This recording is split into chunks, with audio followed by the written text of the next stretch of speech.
नमस्कार दोस्तों, ज़्यादातर लोग साधु और संतों को एक ही मानते हैं और दोनों का नाम भी बोलने में एक साथ ही आता है।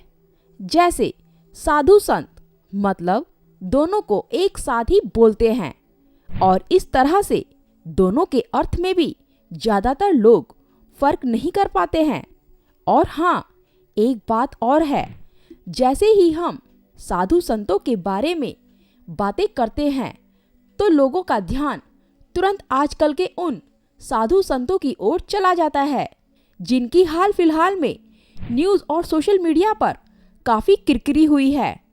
पर दोस्तों, इन सब बातों की ओर ध्यान ना देते हुए आज हम इसी को समझने की कोशिश करेंगे कि साधु संत दोनों में क्या अंतर है।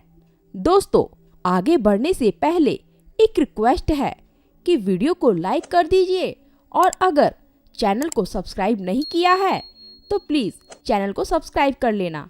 मैं इस तरह के वीडियो रेगुलर डालती रहती हूँ।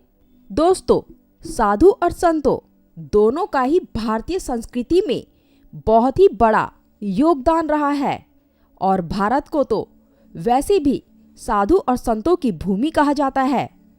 दोस्तों, एक साधु वह होता है जो गृहस्थ जीवन जीता है, ध्यान साधना करता है, मतलब अपने सभी सांसारिक कार्य करने के साथ साथ ध्यान साधना भी करता है। मतलब वह अभी ईश्वर को प्राप्त करने या यूँ कहो कि वह आध्यात्मिक ज्ञान के मार्ग पर है।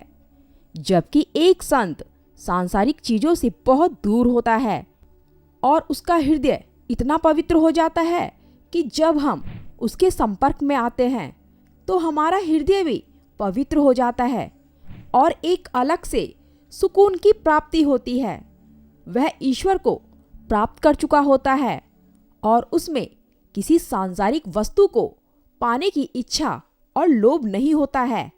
और सबसे बड़ी बात जो संतों में होती है वो ये कि वे कभी भी खुद को संत नहीं मानते हैं। दोस्तों, आगे मैं आपको बताऊंगी कि ऐसा कब होता है जब साधु नहीं रहता और जो संत है वो संत नहीं रहता। दोस्तों, जब कोई भी इंसान अपने अंतर्मन के विचारों से लड़ते हुए सत्य की खोज में ध्यान साधना करता है तो वह इंसान उस समय साधु की अवस्था में होता है और वह इस अवस्था में सांसारिक जीवन भी जी रहा होता है। और दोस्तों, ये तो किसी से भी नहीं छिपा कि सांसारिक जीवन में रहते हुए ऐसा कोई भी कार्य करना कितना मुश्किल है जिसमें संसार से विमुख होना पड़े। और इस सबके बीच जब इंसान कुछ हद तक कामयाब भी हो जाता है तो ये दुनिया उसे अपने माया जाल से वापस जकड़ ही लेती है और वह फिर से नॉर्मल इंसान बनकर रह जाता है। परंतु सभी ऐसे नहीं होते हैं। दोस्तों, कुछ जिद्दी इंसान भी होते हैं जो सांसारिक और आध्यात्मिक विचारों से लड़ते लड़ते आध्यात्मिक ज्ञान प्राप्त कर ही लेता है और साधु से संत में बदल जाते हैं। दोस्तों, इसके बाद की कहानी तो ये है कि जब इंसान साधु से संत में बदल जाता है तो उसके भीतर आध्यात्मिक ज्ञान आ जाता है और उस ज्ञान के माध्यम से उसमें असीम शक्तियाँ भी आ जाती हैं।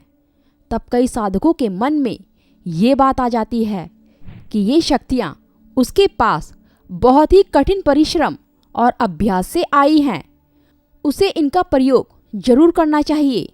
बस दोस्तों, इसके साथ ही आ जाते हैं उसके अंदर एक असंत के सारे गुण, मतलब अपनी शक्तियों का प्रयोग और प्रदर्शन करने की आशा मन में आते ही वह संत कहाँ रह जाता है। जबकि एक संत का आगे का मार्ग यह होता है कि वह मोक्ष को प्राप्त करे, ना कि अपनी शक्तियों का प्रयोग करके यही इसी संसार में फंसा रहे। दोस्तों, ये सब कुछ कारण हैं जिनकी वजह से एक साधु नहीं रह पाता और एक संत नहीं रह पाता है। दोस्तों, ये तो था साधु और संतों का अंतर। अब दोस्तों, अंत में एक बात और बोलूंगी कि पहले साधु और फिर संत बनने का जो सफ़र है उसमें सिर्फ एक ही बात कॉमन है। अक्सर आपने साधु और संतों को अलख निरंजन बोलते हुए सुना होगा। ये अलख निरंजन क्या है दोस्तों?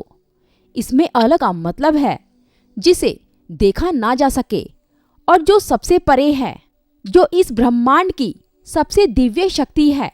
और दोस्तों, निरंजन का मतलब है जो निराकार है, निर्गुण है, जो इस माया के भी परे है।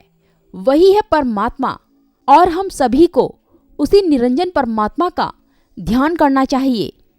दोस्तों, जानकारी अच्छी लगी हो तो वीडियो को लाइक करना ना भूलें।